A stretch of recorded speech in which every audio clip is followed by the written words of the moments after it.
Why do my child understand words and read before they are able to speak? Hi everyone, my name is Tyler McNamer, and today we're going to talk all about reading.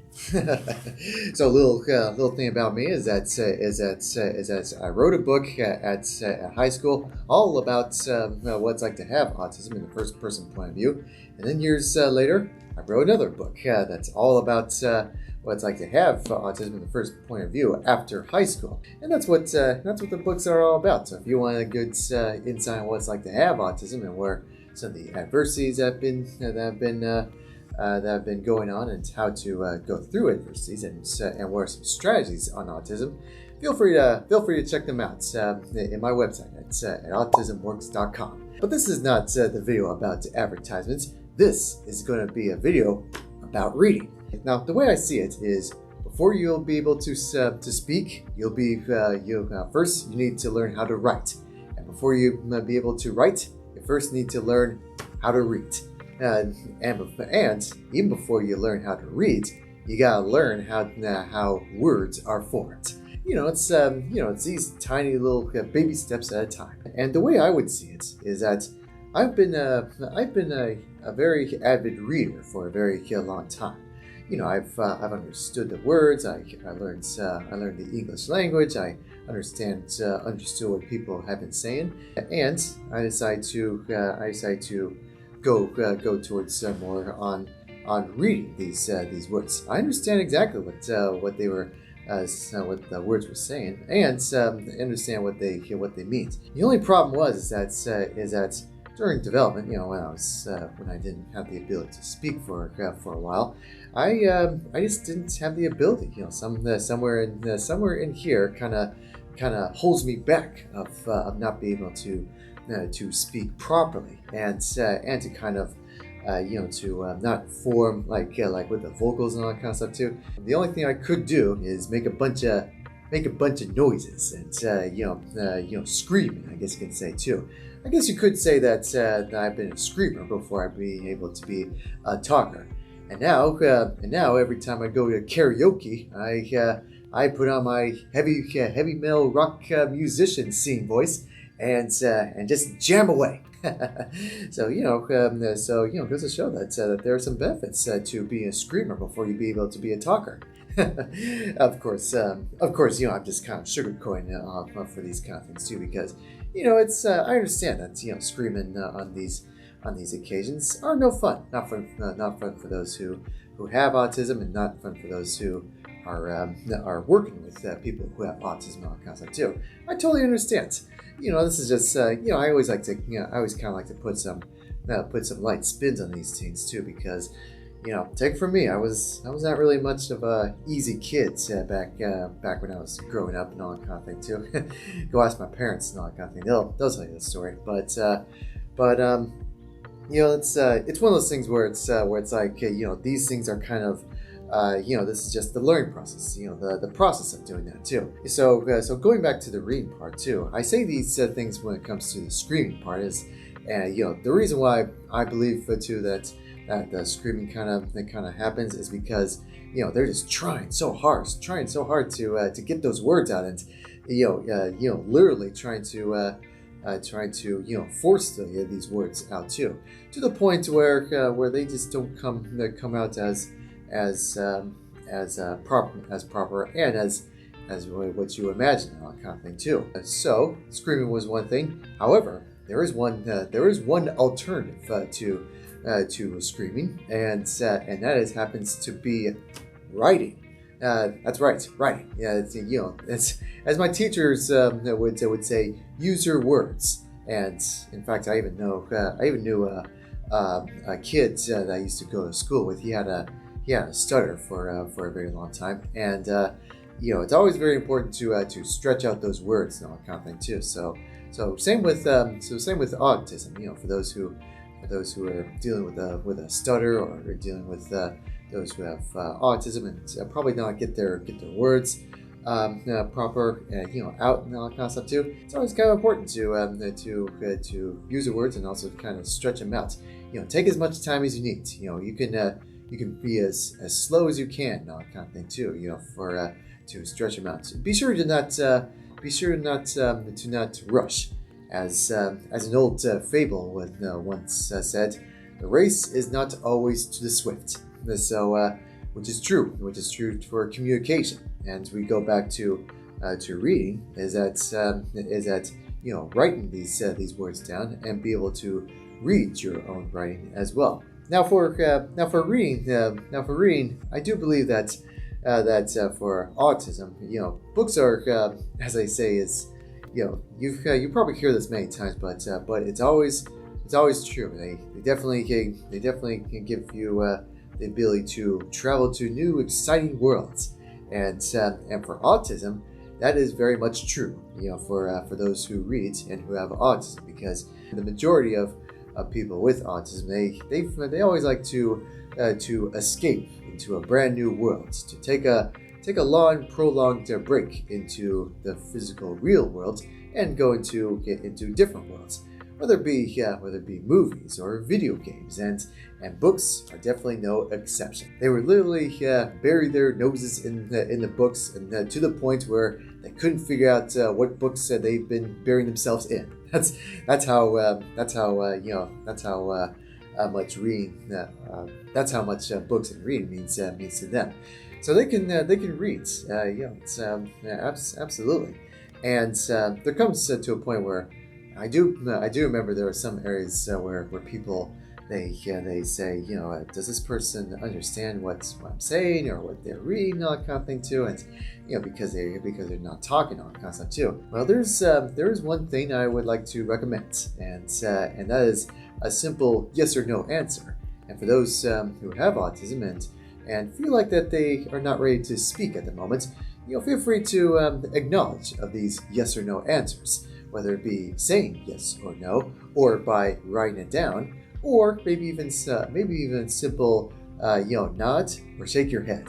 That's all you gotta do. And so it's a team effort. We gotta work together. A simple yes or no answers for these questions, and for the answerers, feel free to acknowledge and let them know that you are paying attention. That's all you gotta do. You just let them know, whether it be writing it down or nod or shake your head, no, or even just saying it, and all that kind of thing too. You can share that you are paying attention any way that you like, and just let them know, because once you do that, there's some major breakthroughs into communication, and that's all it is. It's a team effort, and we gotta work together.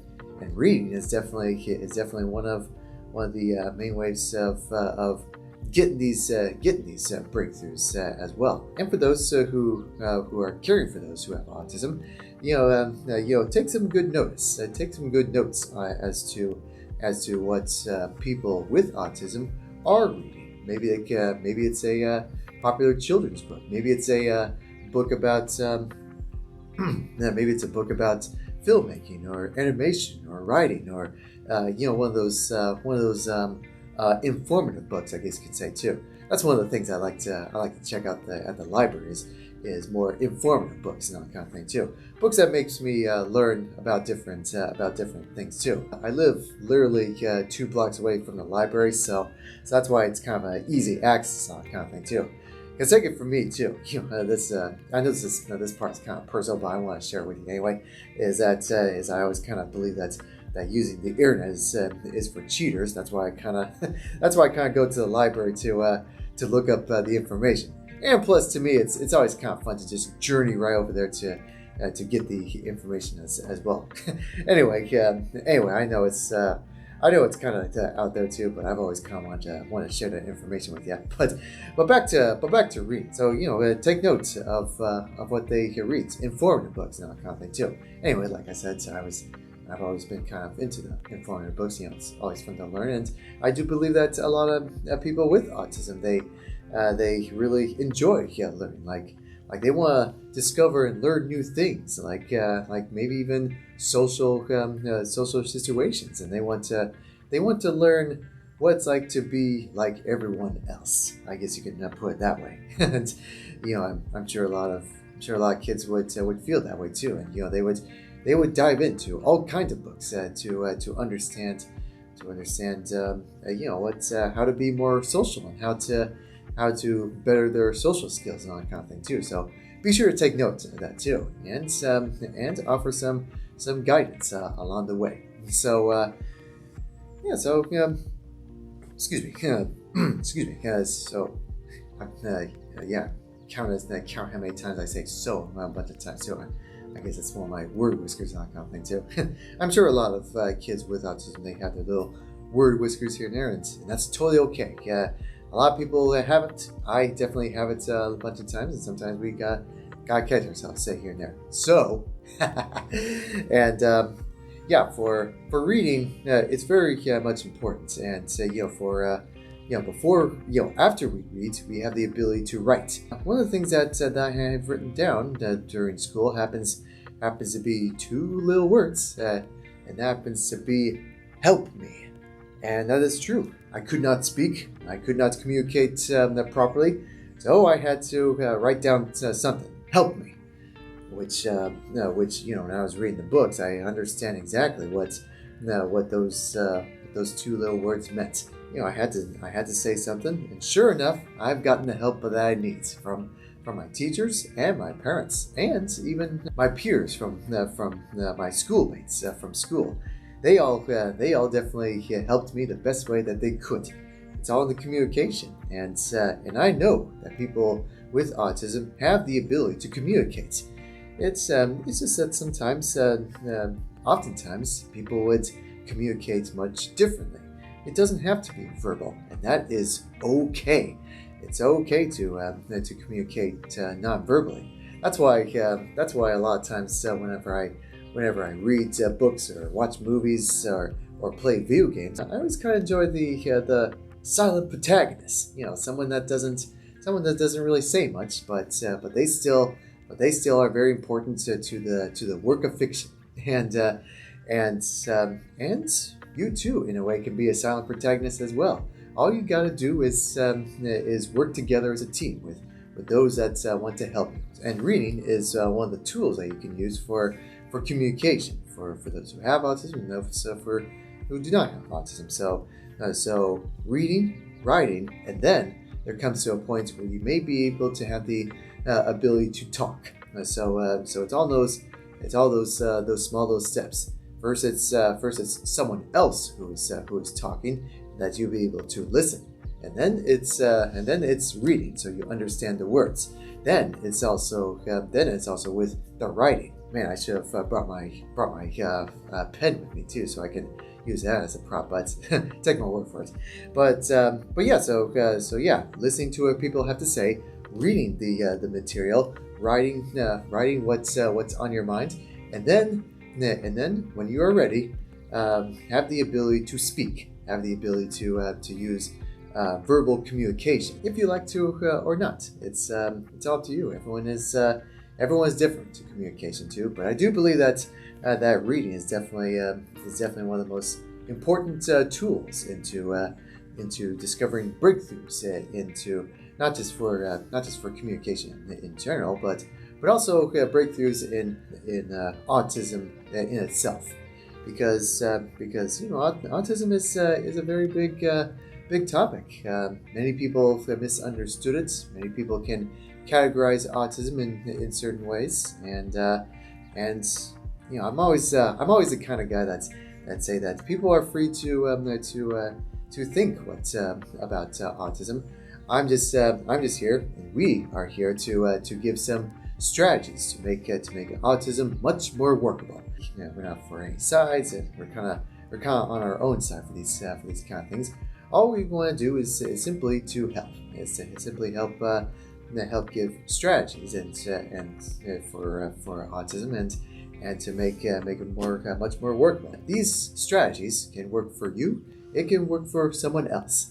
But either way, we are all here to help. And I do know that that reading is one of the ways that we can discover these major breakthroughs, whether it be comic books or informative books, fictional books, non-fiction books, history books.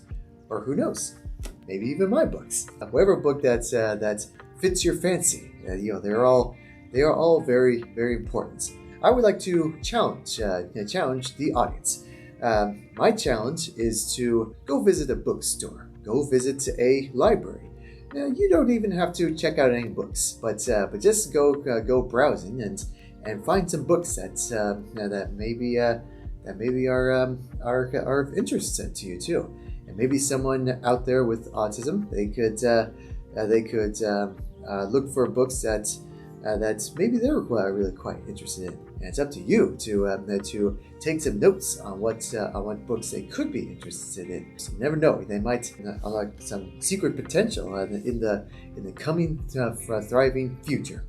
So it's all up to you. Just run over to the bookstore or to the library of choice, and discover new worlds that are about to be literally opened.